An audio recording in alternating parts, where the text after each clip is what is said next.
Jadi Bapak Ibu, mungkin yang dapat saya ingatkan di awal sekali ya. Nah, jadi mungkin kalau Bapak Ibu pahamnya kalau belanja wajib pakai siplah gitu ya. Nah, kalau saat ini yang mungkin harus jadi kepahaman harus paham kita semuanya bahwa yang wajib itu adalah Permen 18 tahun 2022. Jadi bukan siplahnya. Siplah itu adalah instrumen dari Permen ini. Kenapa? Karena di Permen 18 ini sudah ada pengadaan baik yang daring maupun luring. Nah, jadi ini Bapak Ibu harus paham bagaimana tata kelolanya, baru nanti memilih bagaimana belanjanya secara daring maupun belanjanya secara luring. Ini sangat penting karena di permen sebelumnya itu masih banyak ini ya istilahnya antara yang belanja daring maupun belanja luring gitu ya, dan seolah yang wajib adalah siplah gitu ya. Padahal yang wajib adalah Bapak Ibu paham terhadap pedoman pengadaan. Lanjut. Oke. Nah, ini kami berusaha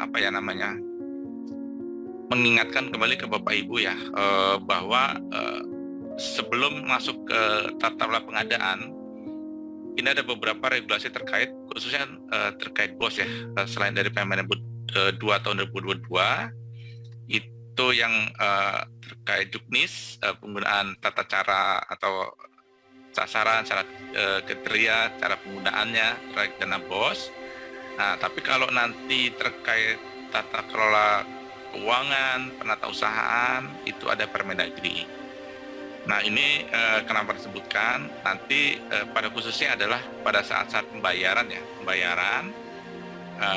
akan memiliki pengaruh. Jadi Bapak Ibu harus berpedoman pada aturan yang mana. Lanjut.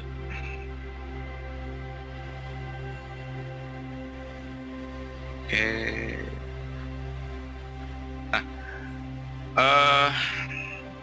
kemudian di Permendikbud tentang BOS itu muncul secara eksplisit terkait bukti-bukti pengadaan. Kenapa? Karena di tahun-tahun sebelumnya bukti-bukti pengadaan ini masih belum diatur secara khusus ya, artinya untuk Bapak Ibu di sekolah itu buktinya apa aja sih yang harus simpan. Ternyata dari hasil Monef juga buktinya itu berbeda-beda. Ada yang cuma kwitansi saja, ada yang SPK saja, belum seragam. Nah, kemudian juga kewajiban, ada kewajiban yang timbul bagi Bapak Ibu ketika nanti melakukan pembelanjaan atas dana BOS, itu adalah wajib melaporkan bukti pengadaannya. Nah, ini ada hal yang baru, sinergi dengan Permen 18 tahun 2022 ya, tentang pengadaan barang jasa. Jadi ini kenapa kata kunci yang harus diingat adalah yang wajib adalah Permen 18 2022 yang wajib dipahami. Jangan bicara siplahnya dulu, karena kalau Bapak Ibu langsung ke aplikasi, yang terjadi di tahun sebelumnya itu ada yang namanya transaksi gantung Bapak Ibu. Nah, transaksi gantung ini agak cukup menyeramkan. Kenapa? Karena nilainya sangat besar. Saat ini sekitar ada 40.000 sekolah dengan nilai transaksi 600 miliar. Itu yang transaksinya di dalam sistem itu menggantung. Nah, kenapa transaksi ini menggantung? Karena Bapak Ibu pengelola di sekolah masih banyak yang belum paham atau belum berpedoman kepada aturan yang ada tentang pengadaan. Akhirnya ketika Bapak Ibu langsung melaksanakan lewat sistem, karena aturannya belum paham, akhirnya ada tahapan-tahapan yang tidak sempurna dan akhirnya menyebabkan transaksi gantung. Nah, di Juknis BOS tahun 2022 ini agak agak bisa dibilang tertibnya ini sudah mulai agak keras ya Bapak Ibu ya. Saya pribadi sifatnya mengingatkan jangan sampai nanti Bapak Ibu pengelola sekolah atau sekolahnya Bapak Ibu terkena dampak dari aturan yang baru ini. Lanjut. di pasal 34 dan 35 dari Permendikbud 2 atau Permendikbud BOS, lanjut saja Mas yang 35 ya, karena ini kan SD ya. Lanjut. Oke. Nah, di sini ada tanggal-tanggal deadline terkait laporan realisasi penggunaan dana BOS. Di dalamnya termasuk adalah masalah pengadaan ya, masalah pengadaan untuk belanja. Dan karena tadi bukti-bukti pengadaan itu sudah harus diupload oleh Bapak Ibu ke dalam sistemnya Kemdikbud ya, dan ini Arkas.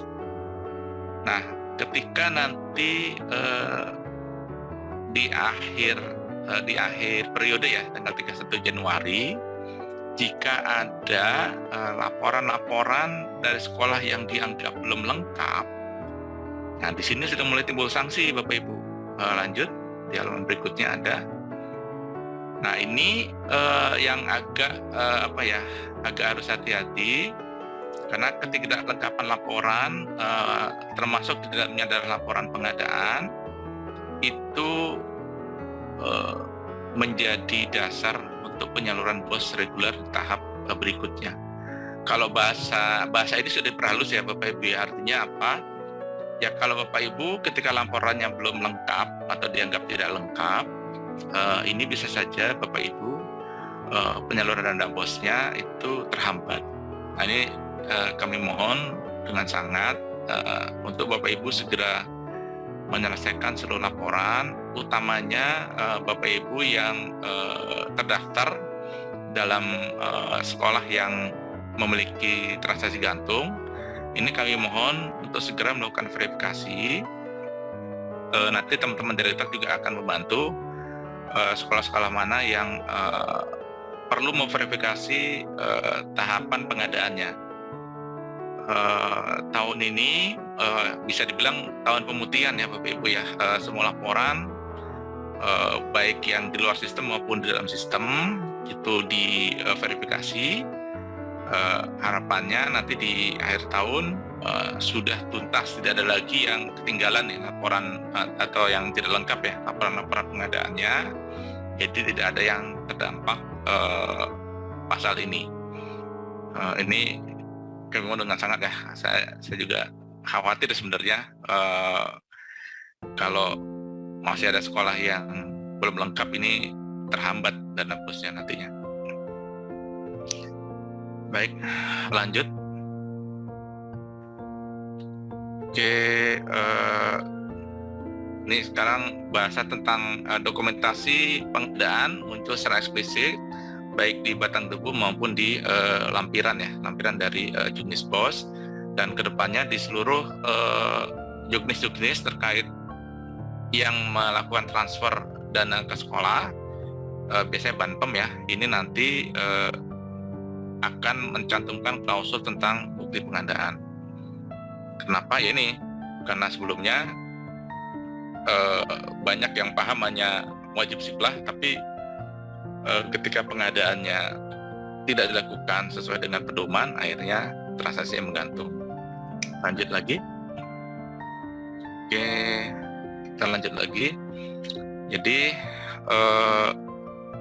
kami mohon Bapak Ibu mulai tertib secara administrasi, dan Permendikbud ini yang 18 tahun 2022 itu sudah mengakomodasi pengadaan secara daring maupun secara luring. Nah ini yang nanti tetap Bapak Ibu harus cermat dalam melaksanakan pengadaannya. Lanjut. Oke, lanjut lagi. Kita lanjut ke bab 1 ya. Permendikbud pasal 1. Nah, ini kalau bunyi pasalnya, pengadaan oleh satuan pendidikan, dan selanjutnya disebut pembicaraan satuan pendidikan adalah kegiatan pengadaan barang jasa oleh satuan pendidikan melalui penyedia yang dibiayai oleh dana yang dikelola oleh sekolah. Nah, dana yang dikelola oleh satuan pendidikan ini apa? Lanjut ke halaman berikutnya. Oke, nah ini yang Bapak Ibu harus benar-benar memahami, karena ternyata masih banyak belum di halaman selanjutnya. Mohon maaf. Jadi kata kuncinya adalah dana yang transfer ke rekening sekolah. Bisa berupa dana operasional, baik pusat maupun daerah, bantuan pemerintah lainnya, bantuan BAMPEM ya, yang kata kuncinya ditransfer sekolah saja, dan bantuan masyarakat berupa uang. Ini bisa berupa CSR maupun dana swamandiri lainnya gitu. Nah, ini kalau untuk Bapak Ibu yang swasta terutama, karena kan ini masih mengandalkan iuran ataupun uang yang disetorkan oleh wali murid. Nah, secara secara umum semua penggunaan uang tersebut, semua penggunaan dana tersebut, dana sekolah tersebut, ketika digunakan untuk pengadaan atau untuk belanja, ini harus berpedoman kepada Permen ini. Jadi ini yang hal pertama yang harus dipahami. Nanti juga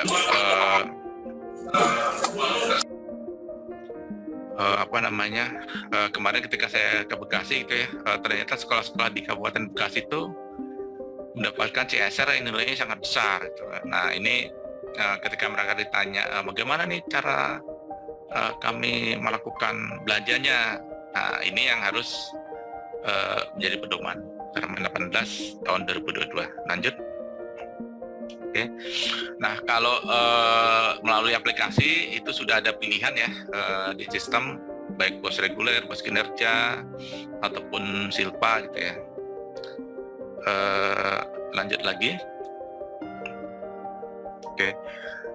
Kalau terkait tujuan dan prinsip masih sama dengan tahun sebelumnya. Untuk tujuannya itu melaksanakan PBJ secara efektif, efisien, transparan, akuntabel, kemudian memperoleh dana barang atau jasa yang tepat dari setiap dana dibelanjakan satuan pendidikan. Aspeknya diukur dari kualitas, kuantitas, waktu, dan lokasi. Ini masih sama, dan saya yakin Bapak Ibu sudah paham ya kalau di sini masalah harga tidak menjadi patokan gitu ya. Nah, tapi kita bahas lebih lanjut. Halaman selanjutnya, silakan. Oke, nah ini kita bahas dulu masalah ruang lingkup. Jadi ruang lingkup PBJ adalah seluruh kegiatan belanja, barang atau jasa yang dibutuhkan oleh satuan pendidikan. Ini di luar dari honor-honor ataupun gaji. Jadi nanti mohon tidak lagi ada pertanyaan terkait honor-honor ya, karena di tahun sebelumnya ada yang melakukan belanja honor tetapi melalui siplah gitu. Itu tahun ini sudah tidak boleh lagi. Halaman selanjutnya. Oke. Ini masih sama ya, bahwa pelaksanaannya ada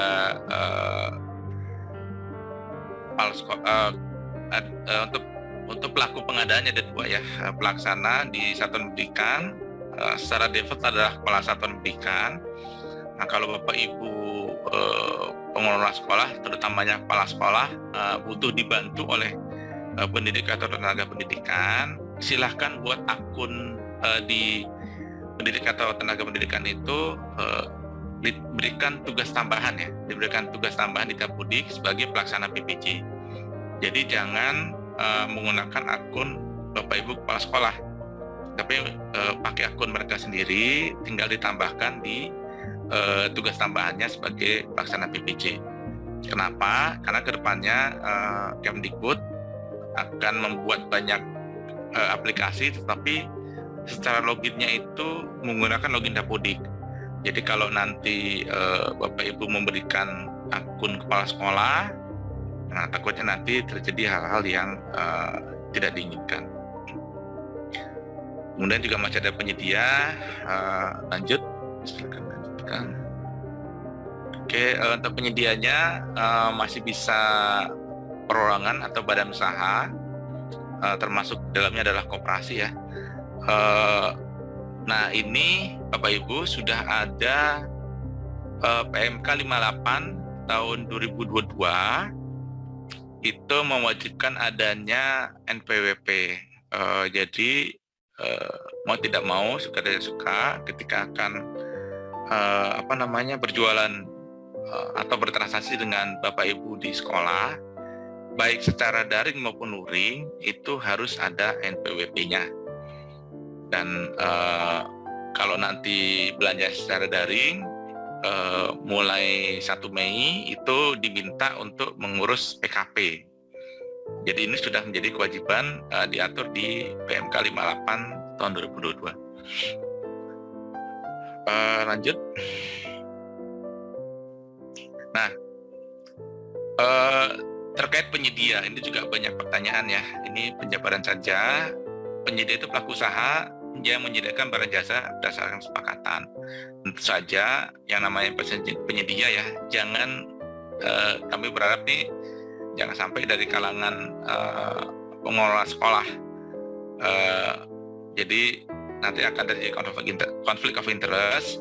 Silakan saja nanti kalau memang sudah ada rekanan, sudah ada toko yang memang sudah langganan, silakan mereka mendaftarkan barang-barangnya melalui sistem. Nanti Bapak Ibu belanjanya melalui sistem. Karena nanti penyedia ini bebas, bisa siapapun gitu ya. Pendaftarannya juga sangat mudah, hanya verifikasi email. Ini jangan sampai nanti kepala sekolah juga atau dari pengelola sekolah, ya sudah saya buka toko aja, nanti sekolah belanja ke saya. Jangan sampai seperti itu ya Bapak Ibu. Silakan nanti tunjuk saja rekanan yang bisa melayani Bapak Ibu. Terkait harga murah kan salah satu di sekolah ketika diminta belanja secara daring, harganya mahal katanya. Di depan sekolah lebih murah. Nah kalau di depan sekolah lebih murah atau di pasar lebih murah, kalau misalkan toko tersebut diminta daftar melalui Siplah tidak mau, ya cari saja rekanan yang mau mendaftarkan. Jadi jangan dipersulit. Saya yakin misalkan kemarin itu keluhannya, Pak ini saya mau beli AC di Siplah harganya sampai 10 juta, sementara di Carrefour hanya 8 juta. Dengan selisih 2 juta saya yakin mencari rekanan yang bisa mengambil barang Carrefour kemudian diupload ke Siplah tidak sulit, saya yakin. Silahkan saja tinggal mengambil margin yang wajar gitu ya, tidak berlipat-lipat. Saya yakin apalagi di kondisi pasca COVID seperti ini akan banyak rekanan yang menyambut gitu ya untuk memfasilitasi masalah pengadaan. Jadi ini silakan lanjut halaman berikutnya. Ini sangat dipermudah pendaftaran online. Jadi Bapak Ibu tidak ada namanya penyedia yang resmi. Ini ketika kami Monef itu banyak sekali toko-toko yang sudah mencantumkan gitu ya logo Siplah di depan tokonya. Sebenarnya tidak masalah kalau hanya mencantumkan logo Siplah di samping toko, tidak ada masalah. Tapi tidak boleh melakukan klaim bahwa toko tersebut adalah toko resmi. Kenapa? Karena pendaftarannya sangat mudah, semuanya bisa daftar dan tidak ada verifikasi. Kemdikbud tidak melakukan verifikasi terhadap penyedia-penyedia yang masuk dalam mendaftar di mitra-mitra, dan barang-barang yang diupload pun tidak dilakukan verifikasi. Kenapa? Karena Kemdikbud hanya membuat pedomannya, kemudian ada mitra-mitra Siplah, ini adalah operator ya, operator pasar daringnya, seperti halnya pengelola mall. Siapa yang mau jualan, itu tidak pernah diverifikasi. Jadi ini hati-hati Bapak Ibu terhadap klaim-klaim sepihak yang mengaku satu toko ini adalah resmi di Siplah. Siapapun bisa daftar, yang penting Bapak Ibu belanja ke toko yang sudah bisa dipercaya. Kalau memang sudah punya langganan, daftar belanja ke langganannya. Nah, langganannya yang diminta daftar online ke dalam sistem. Lanjut.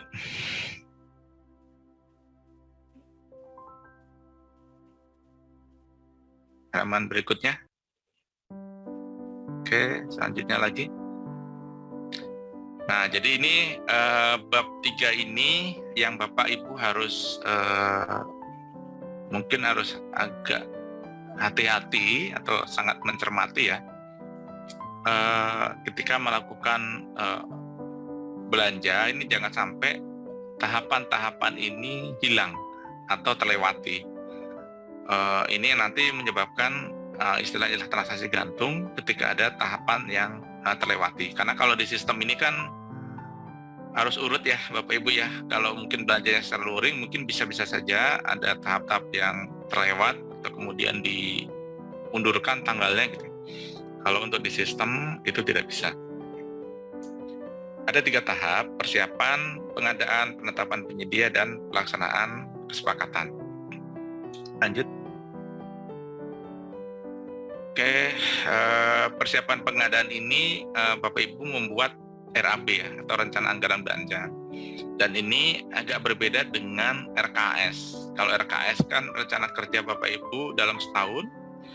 Nah, kalau RAB ini adalah ketika Bapak Ibu akan melakukan belanja, itu membuat dulu ancar-ancarnya lah barang yang mau dibeli apa saja, jumlahnya, kemudian spesifikasinya, waktunya kapan, ini untuk barang-barang yang ada tempo ya, kurang seperti pemesanan buku. Kalau ada istilahnya waktu untuk pengiriman misalkan 2 minggu atau 1 bulan, nah ini nanti Bapak Ibu harus tuliskan semuanya, termasuk alokasi anggaran. Ini adalah sumber dananya ketika akan belanja, menggunakan sumber dana apa? Apakah BOP, apakah BOS, apakah Banpem, atau apakah dana mandiri. Dan ini berlaku untuk daring maupun luring.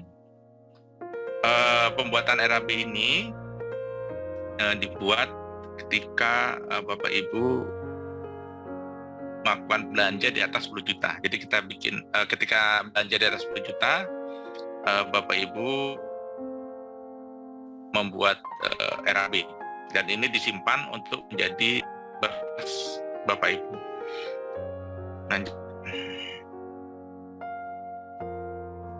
Lanjut aja. Oke.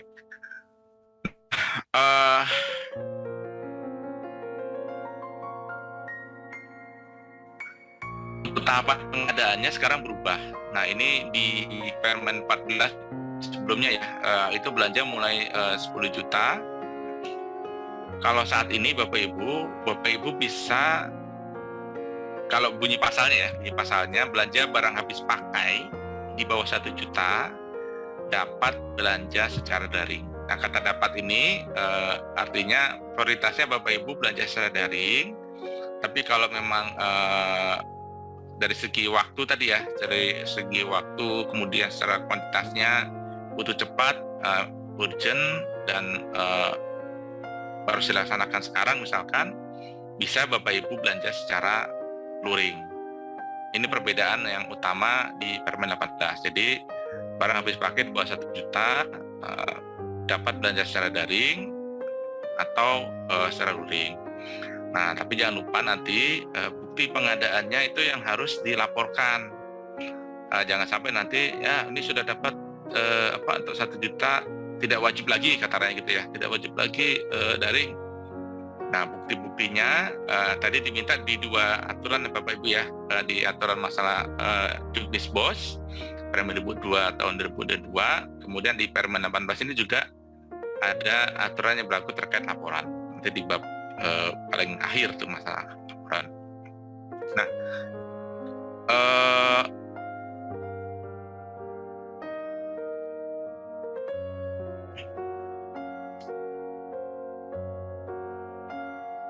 untuk di atas 50 dan di atas 200 juta tetap sama ya, ada namanya perbandingan harga. Minimum kalau yang di atas 50 2 calon penyedia, dan kalau di atas 200 ini 3 calon penyedia. Nah, yang Bapak Ibu harus pahami, karena ini berlaku secara daring maupun luring. Nah, kalau ada pengadaan yang secara luring, ini memang pasalnya di paling belakang sih ya. Sebentar. sayangnya di pasal 23 di divisi barang jasa, nanti kita lihat ada tipe-tipe pengadaan yang hanya bisa dilakukan secara luring. Misalkan jasa perbaikan katakanlah ruang kelas. Ketika perbaikan ruang kelas, misalkan ada bantuan CSR untuk pembangunan ruang kelas baru ataupun perbaikan, otomatis kan ini pakai tukang ataupun kontraktor. Nah, kontraktornya ketika jasa yang akan Bapak Ibu lakukan secara luring ini sudah di atas 50 juta, ini Bapak Ibu wajib mendapatkan penawaran dari 2 calon penyedia. Kalau tadi kasusnya pembangunannya atau konstruksi, dapat penawaran dari 2 calon kontraktor. Ini harus dilakukan secara luring. Kalau di sistem ketika belajar daring, ini tinggal dimasukkan ke dalam keranjang pembanding istilahnya. Nah, tapi kalau Bapak Ibu belajar luring, ini wajib mendapatkan penawarannya. Kalau untuk pengadaan di atas 200 itu minimal dari 3 calon penyedia. Oke. Nah, selanjutnya adalah pembuatan kesepakatan pengadaan.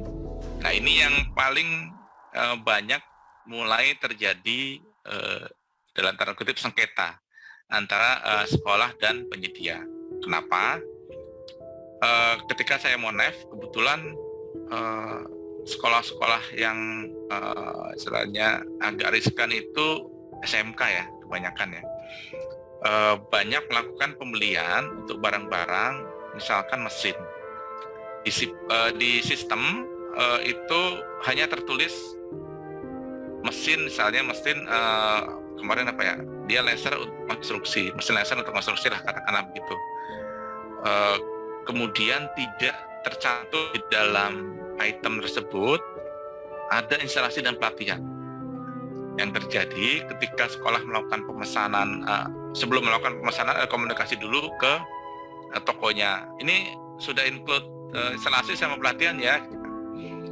Tapi sayangnya hanya lisan ataupun hanya by WA. Nah, kemudian ketika melakukan pemesanan, di dalam surat pesanannya itu jangan lupa Bapak Ibu cantumkan. Harus include, misalkan kalau ada instalasi, tuliskan instalasi. Kalau ada pelatihan, tuliskan pelatihan.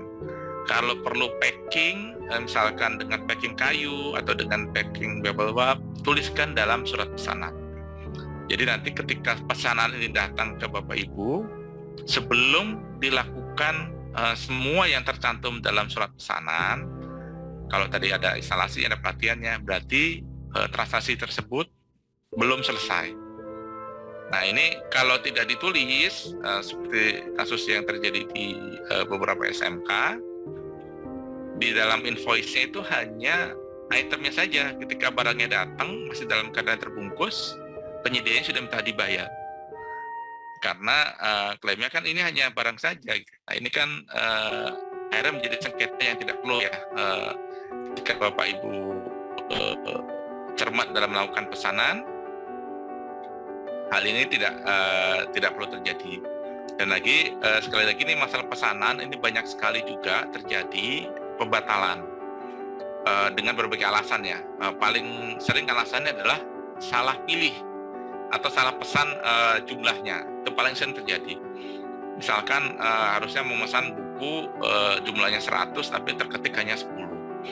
Atau misalkan pesan buku dengan judul A, harusnya pesannya yang judul B. Nah, ini sekali lagi pada saat pesanan, sebelum melakukan pemesanan itu sudah harus pasti semua item-item yang akan dibeli.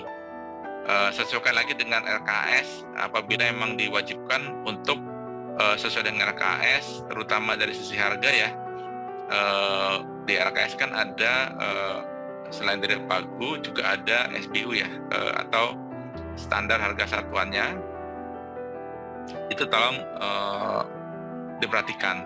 Jangan sampai nanti ketika Bapak Ibu sudah melakukan pemesanan, tiba-tiba ketika mau dibayar tidak boleh oleh dinas. Alasannya melebihi dari SSH, melebihi dari standar harga satuan.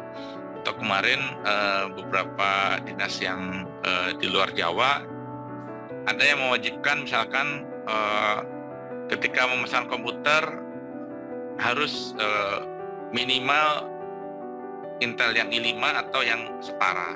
Kemudian sekolahnya nekat pesan yang i3.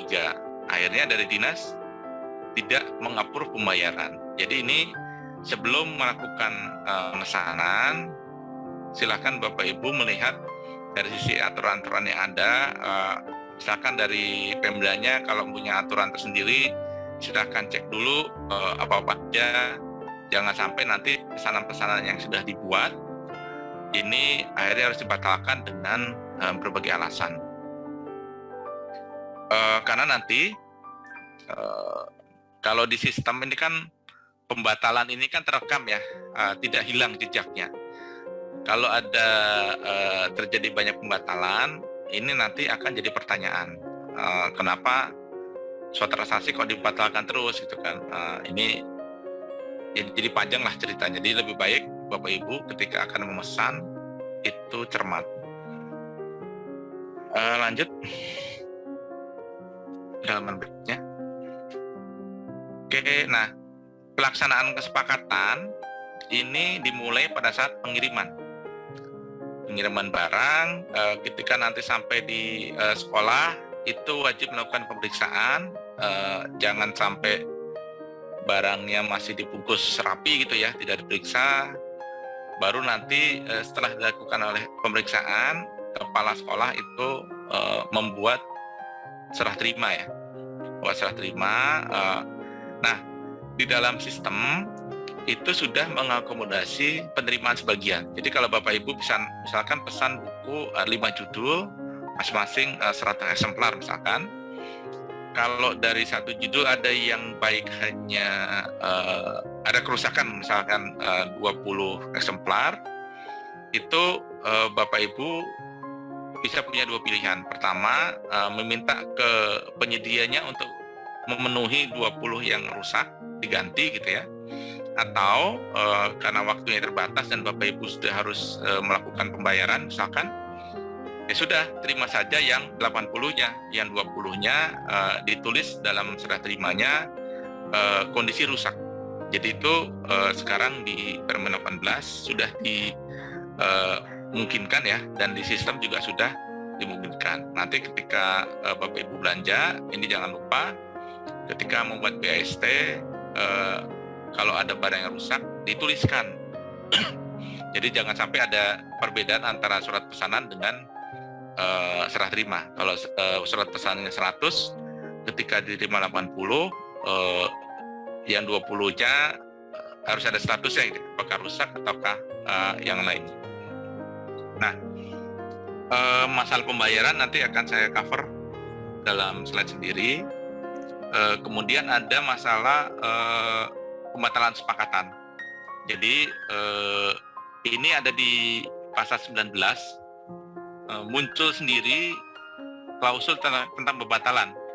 Jadi pembatalan itu boleh sekarang, tapi harus ada kesepakatan kedua belah pihak, yaitu pembeli dan penjual.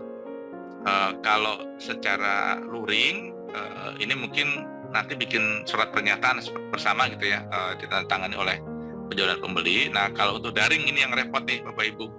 Kenapa? Karena saat ini Bapak Ibu tetap harus bikin surat pernyataannya dan dikirimkan ke masing-masing mitra. Dan ini prosesnya biasanya tidak bisa cepat, karena kan satuan pendidikan yang dilayani sangat banyak ya, 440.000 satuan pendidikan, sementara mitranya hanya 18. Dan kalau pembatalan ini agak lama gitu prosesnya dari mitranya, saya khawatir nanti masuk ke dalam kategori transaksi yang tidak lengkap laporannya, karena pembatalannya belum diterima. Jadi sebisa mungkin pembatalan ini dihindari sebisa mungkin. Silahkan nanti Bapak Ibu patuhi aturan-aturan yang dari Pemda masing-masing terkait waktu pembayaran misalnya ya. Beberapa Pemda itu punya istilahnya deadline deadline pembayaran, misalkan kemarin DKI, ternyata deadline pembayarannya adalah tanggal 20 Desember jam 2. Ini berbeda dengan pada umumnya 31 Desember gitu ya, untuk terakhir pembayaran. Nah, ini silahkan nanti cek kembali ke masing-masing Bapak Ibu. Jangan sampai nanti pembayarannya tergantung atau tidak bisa selesai hanya karena ada aturan dari Pemda yang berlaku. Oke, lanjut.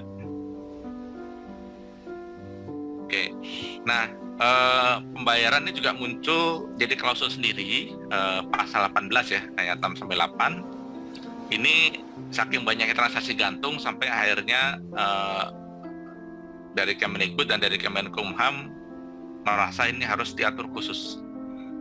Ada 3 jenis pembayaran. Pertama, pembayaran langsung ke penyedia untuk belanja secara luring. Jadi kalau Bapak Ibu belanja luring, misalkan tadi ya jasa yang tidak bisa melalui SIPLA, itu silahkan bayar langsung ke penyedia. Nanti tinggal bukti bayarnya dilaporkan ke dalam sistem. Kemudian untuk UMKM gitu ya, atau konsumsi untuk tamu yang datang mendadak.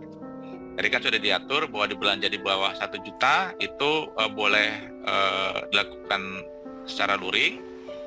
Nah, biasanya kan kalau Bapak Ibu belanja di bawah 1 juta untuk makanan, banyak yang langsung dibayar gitu ya. Nah, kalau di aturan sebelumnya, ketika Bapak Ibu melakukan hal tersebut, itu melanggar Bapak Ibu. Nah, di sini sekarang sudah diakomodasi. Jadi ketika belanja di bawah 1 juta, kemudian untuk UMKM itu bisa dibayar tunai atau diberikan DP ya. Nah, kalau untuk belanja secara daring, nah ini sekali lagi harus ditekankan, pembayaran secara daring itu Bapak Ibu belanja secara daring, Bapak Ibu wajib melakukan pembayaran secara daring. Jadi tidak boleh lagi Bapak Ibu belanjanya daring tapi bayarnya ke toko atau salesnya. Nah, ini jangan lagi, karena nanti akan menjadi transaksi gantung dan akan berimbas ke pelaporan Bapak Ibu. Oke, lanjut lagi. Ini ada beberapa bagan ya, bagan-bagan nanti silahkan di print saja. Tak perlu saya jelaskan bagaimana tahap pengadaannya. Lanjut langsung aja ke bab 4 untuk pelaksanaan pengadaan.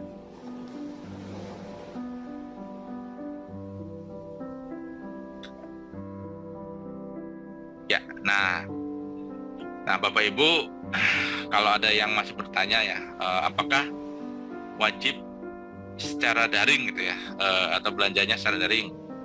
Nah, di permennya sekarang bilangnya gini, pelaksanaan PBI Satuan Pendidikan dilaksanakan melalui sistem informasi pengadaan Satuan Pendidikan. Jadi sudah pasti wajib gitu ya. Nah, tapi ada tapinya. Tapinya itu di ayat 2-nya, barang-barang yang bisa dilaksanakan secara daring, pertama, memiliki kriteria standar atau dapat distandarkan. Ini contohnya adalah barang-barang yang retail ya, barang-barang pasar. Ini kan sudah ada standarnya, misal air minum dalam kemasan itu seperti apa, kemudian ya makanan ringan seperti apa, kemudian memiliki sifat risiko rendah. Jadi kalau nanti Bapak Ibu akan beli peralatan-peralatan yang sifatnya agak kompleks ya, misalkan kalau di SD mungkin jarang ya, misalnya mesin-mesin yang butuh instalasi atau tenaga ahli yang untuk melakukan instalasinya. Nah, ini tidak bisa melalui SIPLA, tidak disarankan karena punya risiko tinggi. Ketika ada tenaga ahli dan tenaga ahlinya tidak melaksanakan instalasi, maka alat yang Bapak Ibu beli tidak bisa digunakan. Nah, yang terakhir, harga sudah terbentuk di pasar. Jadi ini mengakomodasi aduan-aduan terkait harga mahal. Jadi kalau memang sudah ada barang-barang yang retail di supermarket ada, di minimarket ada, sudah ada harganya. Ketika Bapak Ibu survei ditemukan harga di Siplah lebih mahal gitu ya tadi silahkan aja cari rekanan yang mau melayani Bapak Ibu dengan harga yang mendekati harga pasar. Karena di Siplah itu tidak ada namanya penyedia resmi gitu ya. Semuanya bebas mendaftar. Yang harus Bapak Ibu cermati nanti adalah selain dari harga, kemudian juga tingkat kepercayaan penyedianya ya. Ini orang toko-toko itu bisa dipercaya atau tidak. Nah, nanti akan dikeluarkan juknis tersendiri untuk lebih detail lagi ya, barang-barang apa saja, kemudian tata kelola di sistemnya seperti apa, akan ditetapkan oleh Sekretaris Jenderal. Kalau saat ini yang sudah berlaku adalah Presiden nomor 6 kalau saya tidak salah, Presiden nomor 6 tahun 2021 itu tentang tata kelola Siplah, situ sudah ada, tapi masih mengatur terkait kemitraannya. Jadi kalau Bapak Ibu ingin tahu kayak apa sih sebenarnya Kemdikbud bermitra dengan mitra Siplah, banyak aduan yang bilang oh ini Kemdikbud pasti dapat komisi nih dari semua penjualan. Nah di situ sudah diatur bahwa di Kemdikbud itu sifatnya kosong-kosong, tidak ada komisi apapun dari mitra ke Kemdikbud maupun dari penyedia ke mitranya. Jadi mitra-mitra Siplah ini juga tidak boleh memungut. Nah, tapi juga jangan disalahartikan sebegini, Pak Ibu. Jadi yang tidak boleh dipungut adalah ketika mitra jualan melalui sistem daring, kemudian nanti dia misalkan ada menjual menjual barang lah seharga 1 juta, kemudian dari dari mitra melakukan charging misalkan 2%. Itu yang tidak diperbolehkan oleh kementerian, diatur di Persekjen. Nah, tetapi ada juga yang sifatnya financing. Di beberapa mitra Siplah itu melakukan layanan tambahan berupa layanan financing untuk membantu UMKM. Jadi kalau ada UMKM yang padat modal, padat karya, beberapa mitra Siplah ini memberikan layanan financing. Nah, otomatis layanan financing itu pastinya mengambil persentase dari transaksi. Tapi ini adalah layanan tersendiri ya. Jadi di luar dari Siplah kalau untuk financingnya. Karena biasanya juga lembaga financingnya bukan mitranya. Karena itu sekarang di Persekjen dipisahkan, ada mitra Siplah, ada mitra pembayaran. Dan biasanya mitra pembayaran inilah yang melakukan financing. Kedua adalah ada beberapa mitra yang punya perusahaan sister company ya, perusahaan dalam satu holding punya perusahaan serupa yang menyediakan barang. Nah, jadi financing bisa dari sisi uang, bisa dari sisi barang. Nah, terkadang ini ada kesalahan konsepsi bahwa ketika jualan melalui Siplah itu ada komisi, padahal bukan komisi, tetapi toko tersebut melakukan peminjaman baik berupa uang maupun barang ke perusahaan yang sejenis ya, kalau kita bilangnya sister company atau perusahaan saudara lah kasarnya gitu. Nah ini di luar dari mekanisme Siplah yang diatur oleh kementerian. Jadi ini Bapak Ibu nanti tolong dipahami ya bahwa kalau dari transaksi bahwa penyedia itu tidak dikenakan fee apapun. Kemudian ada mitra pembayaran. Nah, mitra pembayaran ini bisa melakukan financing baik berupa uang maupun berupa barang, ataupun nanti sesuai yang diatur oleh Bank Indonesia, ketika ada transaksi yang beda bank itu maka dikenakan biaya transfer. Nah, biaya transfer ini tidak bisa dihindari. Karena memang sudah jadi ketentuan ya dari Bank Indonesia, tetapi beberapa mitra itu memberikan layanan ketika Bapak Ibu transfer dari bank yang berbeda dari masing-masing mitra pembayarannya si pasar daring, itu bisa mencantumkan bahwa biaya ditransfer ditanggung oleh penerima. Nah ini jangan lupa, karena masih banyak yang bertanya, nanti biaya transfer gimana kalau bayarnya secara transfer secara daring atau elektronik ya. Ada opsi, tinggal dicentang kalau Bapak Ibu nanti ke kasir gitu ya, ketika melakukan transfer tunai, melakukan transfer beda bank, itu tinggal dicetak saja bahwa biaya transfer ditanggung oleh penerima. Nah, dengan adanya metode ini, maka Bapak Ibu sobat-sobat pengelola sekolah dasar ini tidak dikenakan biaya transfer, melainkan yang menanggung adalah tokonya. Nah, ini ada semua di Persesjen. Cuma kalau untuk menjelaskan Persesjen, mungkin nanti dari teman-teman Pusdatin ya yang melakukan teknis operasional SIPLA. Lanjut. Oke, nah tadi di permennya sudah disebutkan ada barang habis pakai. Mudah-mudahan Bapak Ibu masih hafal semua ya. Kalau barang modal itulah barang yang memiliki nilai aset, sementara barang habis pakai tidak memiliki nilai aset. Nah nanti yang jadi perdebatan itu biasanya masalah buku.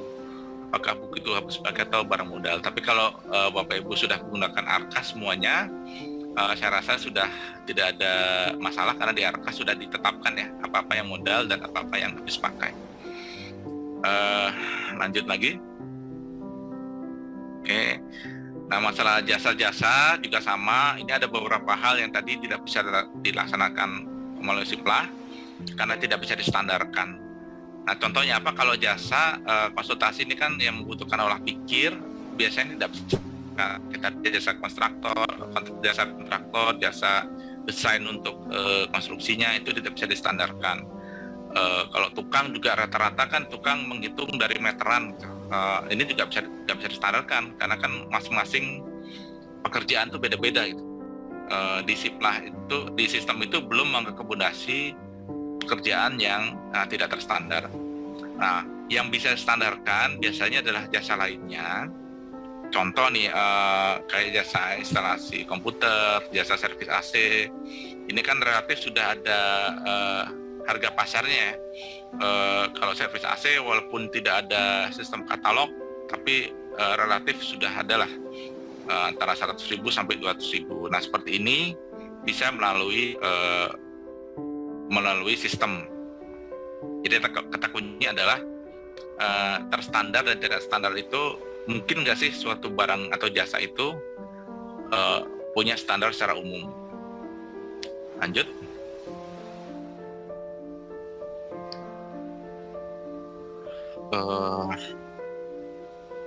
Ini lanjut saja ya. Oke. Wajaran harga. Nah ini Bapak Ibu, ini juga yang salah satu yang paling penting ketika Bapak Ibu melakukan pengadaan baik daring maupun luring. Apalagi era sekarang ya, era sekarang itu survei harga kadang tidak perlu Bapak Ibu harus ke pasar. Lewat mekanisme daring sudah relatif bisa dapat harga-harga yang cukup akurat lah. Nah, untuk sistem pengadaannya itu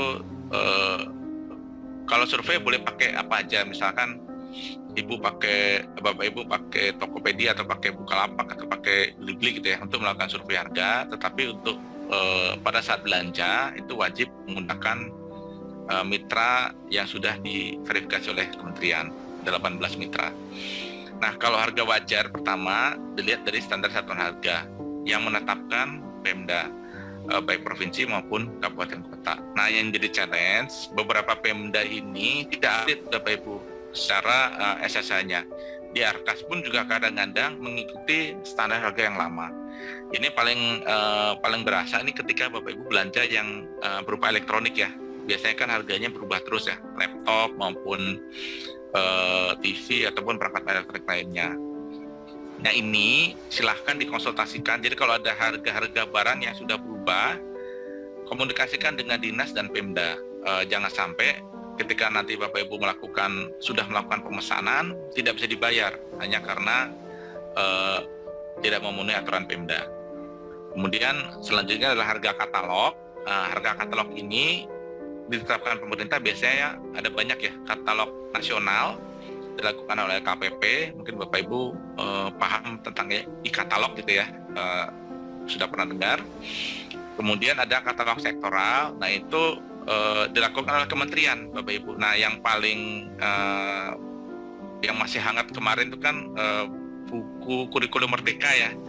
Nah, buku kurikulum merdeka itu untuk melakukan standarisasi harga ada 2. Untuk yang kemarin itu dilakukan lelang, sehingga didapatlah 2 penyedia dengan harga yang paling minim, dan nanti akan muncul harga HIT setelah 1 Mei, dibuatkan harga eceran tertinggi ditetapkan oleh kementerian. Biasanya untuk Kemendikbud yang harga katalog yang ditetapkan adalah buku biasanya. Nanti juga akan pastinya akan diperlebar, tidak hanya buku tetapi barang-barang khusus lainnya. Nah, ini kalau terkait buku, saya kembali mengingatkan ternyata dari hasil Monef itu masih banyak sekolah melakukan belanja bukunya secara luring. Nah, ini mohon berhati-hati Bapak Ibu ya, untuk buku ini wajib secara daring. Jadi nanti kalau ketahuan gitu ya Bapak Ibu melakukan belanja buku secara luring, ya pastinya akan mendapatkan tindakan sesuai dengan aturan yang berlaku ya. Kemudian selanjutnya adalah harga pasar. Nah, harga pasar seperti tadi saya sebutkan, silakan survei mau di minimarket, di supermarket dan tempat lain. Yang keempat adalah urgensi barang jasa. Ya kalau memang di suatu daerah, kan itu bicaranya seluruh Indonesia, belum tentu harganya sama. Dan misalkan di daerah yang terpencil pastinya punya harga yang berbeda ketimbang daerah-daerah yang ada di tengah kota. Dan ini nanti bisa melihat dari faktor urgensi harga. Ketika memang misalkan Bapak Ibu ada di desa yang 8 jam perjalanan ke kota, urgent butuh satu barang dan adanya di situ, harganya selisih 50% misalkan dari harga di kota, tapi kalau ke kota perlu 8 jam, ya sudah, Bapak Ibu bisa beli barang lokal. Jadi 4 hal ini nanti tolong Bapak Ibu pedomani, jadi tidak lagi ada pertanyaan terkait harga wajar, tidak lagi ada pertanyaan dari auditor, oh ini kemahalan. Kalau ada auditor yang bilang harga kemahalan, itu jawabnya, Pak ini harganya wajar karena ya, misalkan Bapak ini sudah mengikuti SSH atau sudah mengikuti katalog, seperti itu. Lanjut halaman selanjutnya. Oke, ada pengecualian tadi ya, barang jasa tidak memenuhi kriteria pasal 23 yang tadi sudah disebutkan. Banyak hal sebenarnya yang belum bisa diakumulasi secara sistem, secara tahapan pengadaan, secara berkas-berkas. Bapak Ibu tetap berpedoman ke Permen 18 tahun 2022.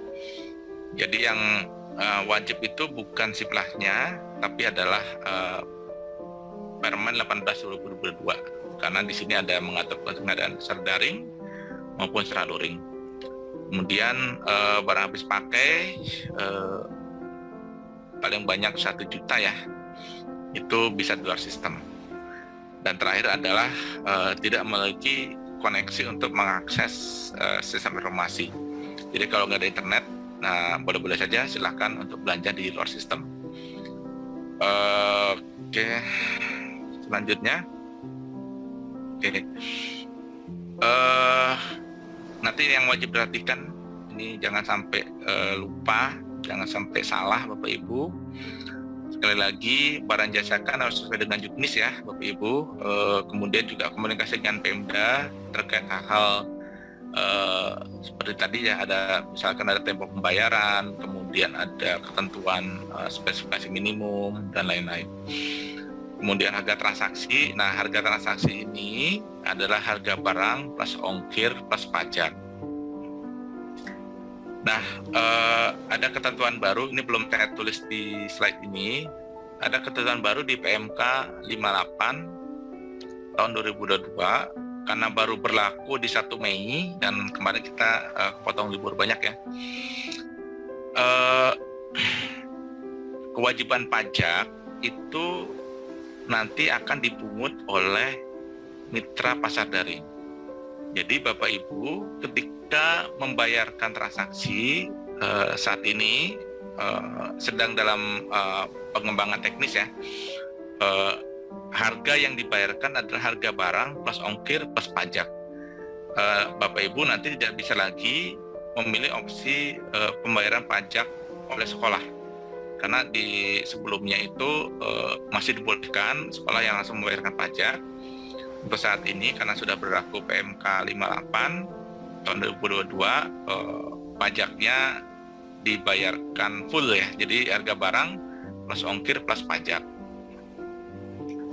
Dan terkait pajak, karena pajak ini harus eksplisit, harus dibunyikan, harus muncul dalam invoice, jadi tidak ada istilah harga barang sudah ikut pajak, itu tidak ada. Di dalam sistem semuanya itu dinyatakan terpisah. Harga barangnya berapa, misalkan harga barangnya 1 juta, kemudian pajaknya 110.000. Jadi harga transaksinya 1.110.000. Jadi tidak ada barang ikut pajak ya Bapak Ibu ya. Ini harus dipahami betul. Kenapa? Karena nanti bukti invoice Bapak Ibu, bukti pembayaran Bapak Ibu itu akan menjadi faktur pajak. Kalau tidak muncul nanti besar pajaknya berapa, otomatis bukti invoice itu tidak bisa berlaku menjadi faktur pajak. Kenapa? Nanti semuanya harus muncul, harga barang berapa dan pajaknya berapa. Kemudian pembelian penyedia barang jasa, sekali lagi tidak ada penyedia barang jasa resmi ya. Semua bisa daftar, silakan belanja Bapak Ibu ke yang sudah istilahnya sudah kenal, sudah dipercaya itu, yang bisa melayani Bapak Ibu dengan baik.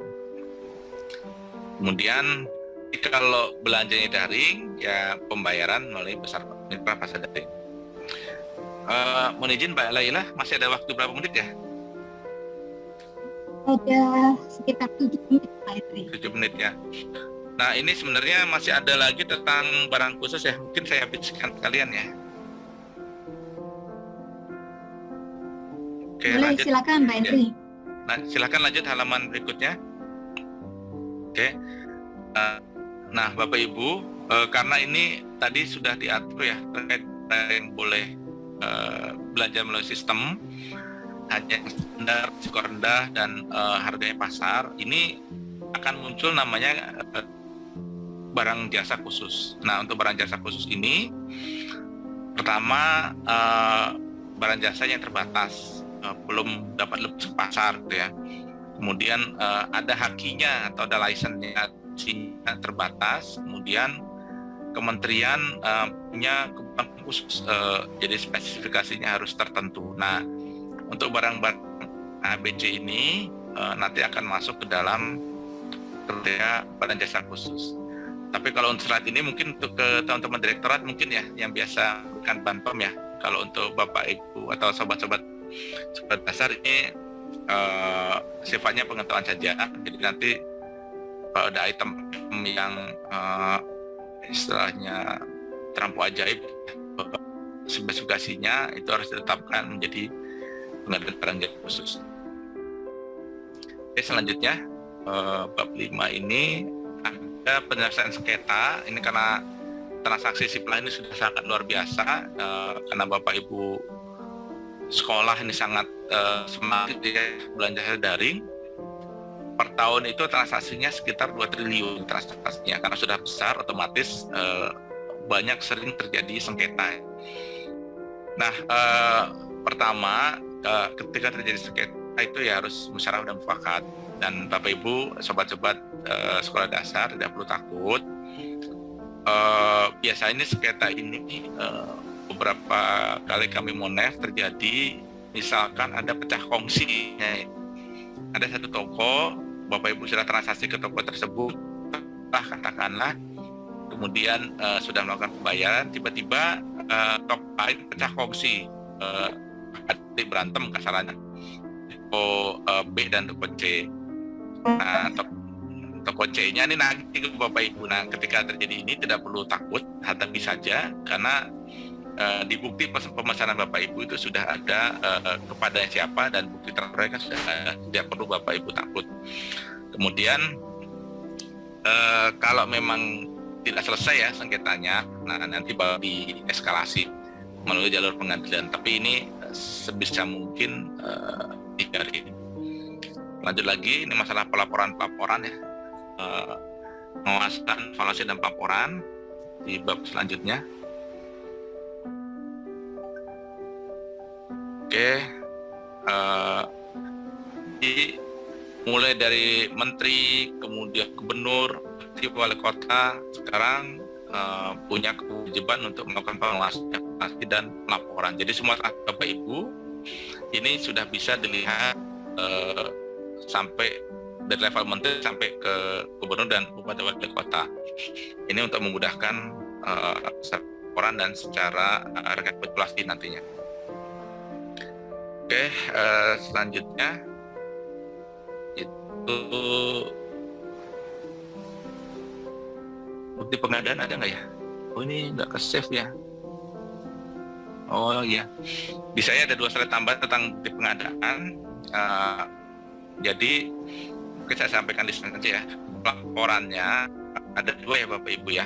Pertama, Bapak Ibu belanja secara daring, itu otomatis bukti yang ada dalam sistem itu akan diintegrasikan dengan ARKAS. Itu ini muncul di satu pasal sendiri, di pasal 29 kalau saya nggak salah, tentang laporan. Nah, kalau belanjanya secara luring, nah nanti bukti pengadaannya ini silahkan Bapak Ibu melakukan upload sendiri ke dalam ARKAS. Jadi termasuk dari pengadaan-pengadaannya buat juta gitu. Kalau memang sudah ada barangnya di Sipla, kalau kami mengajarkan silakan belinya secara daring gitu, karena laporan bisa langsung selesai. Tapi kalau memang harus secara luring, juga tidak mengapa, asalkan nanti semua bukti diupload ke dalam ARKAS. Nah, sekali lagi mungkin buat penutup ya Bapak Ibu, di Permendikbudbos itu sekarang sudah sangat eksplisit sekali mengatur tentang kelengkapan laporan, dan Anda sudah muncul kalau bahasanya bukan bahasa sanksi ya, menjadi dasar untuk penyaluran BOS di tahap 1 tahun berikutnya. Ini halus, tetapi kalau diartikan bahwa itu sebenarnya ya kalau Bapak Ibu laporan tidak lengkap, nah ini bisa menjadi hambatan ketika BOS tahun berikutnya.